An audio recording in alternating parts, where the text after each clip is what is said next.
శ్రీకాకుళం జిల్లా టెక్కలిలో ఎమ్మెల్సీ దువ్వాడ శ్రీనివాస్ కొత్త ఇంటి దగ్గర రాత్రి నుంచి హైడ్రామా కొనసాగుతూనే ఉంది.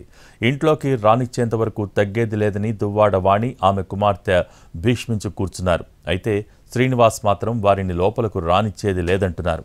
దీంతో ఇంటి ఆవరణలోనే వాణి హైందవి బైఠాయించారు.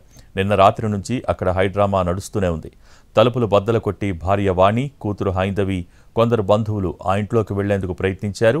అయితే దువ్వాడ శ్రీనివాస్ ఆయన బంధువులు ఆమెను అడ్డుకున్నారు. ఆ సమయంలో శ్రీనివాస్ భార్యా పిల్లలపై తీవ్ర స్థాయిలో విరుచుకుపడ్డారు.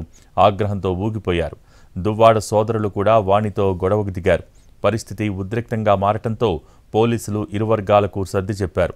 ఈ క్రమంలో భార్య వాణి, కూతురు హైందవి ఆరుబయటే పడుకున్నారు. దువ్వాడ ఇంటి దగ్గర పోలీస్ పికెట్ ఏర్పాటు చేశారు. తన భార్యే తన మొదటి శత్రువు అంటూ తీవ్ర విమర్శలు చేశారు దువ్వాడ. ఆమె రాజకీయ కాంక్షే ఇన్ని సమస్యలకు కారణమన్నారు. పిల్లలకు కూడా విషం నూరిపోసి తనకు దూరం చేసిందని మండిపడ్డారు శ్రీనివాస్. తనను చంపటానికి వచ్చారని ఆయన ఆరోపించారు. ఇటు తన భర్త వేరే మహిళ ట్రాప్లో చిక్కుకుపోయారన్నారు వాణి. ₹1 కూడా ఖర్చు పెట్టలేని వ్యక్తిని ఇష్టపడి పెళ్లి చేసుకుంటే ఈ పరిస్థితి వచ్చిందన్నారు.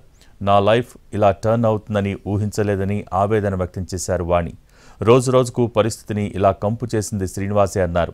ఆయన కుటుంబ సభ్యులు కూడా మాధురిని ప్రోత్సహిస్తూ తమ మధ్య చిచ్చు పెట్టారని ఆరోపించారు వాణి.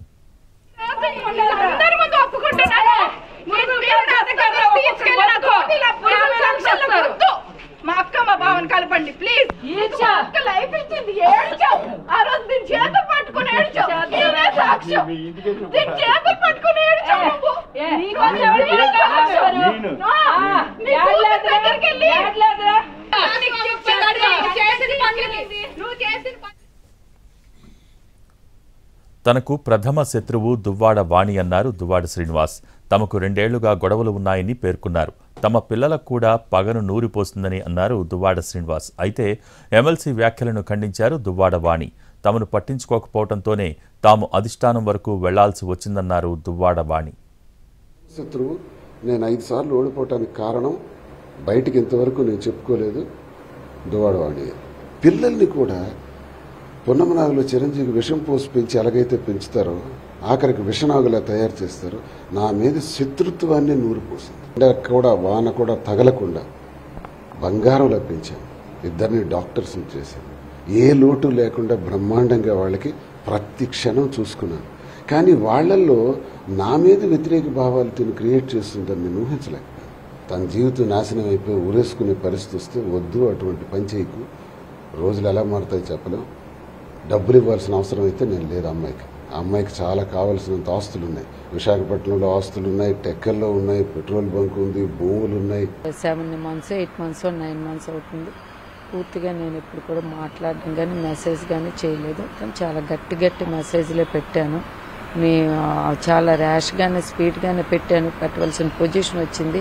ఎందుకనంటే దిక్కున్నోడు కాడ చెప్పుకో, ఏం చేసుకుంటావో చేసుకో, నన్ను ఎవరు ఏమి చేసింది లేదు ఇట్లా అనేటప్పుడు మేము సీఎం దగ్గరికి వెళ్దాం.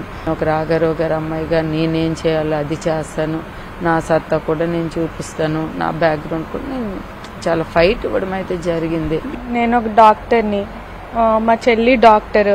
మాకు కళ్ళున్నాయి, ఏం జరుగుతుందో మాకు కనిపిస్తుంది. ఒకరు చెప్తే నమ్మేసి అంటే స్టేజ్లో ఎవరంటే మమ్మీ చెప్పిందని నమ్మేసి, లేకపోతే డాడీ చెప్పిందని నమ్మేసి అంటే చిన్నపిల్లలం అయితే మేము కాదు.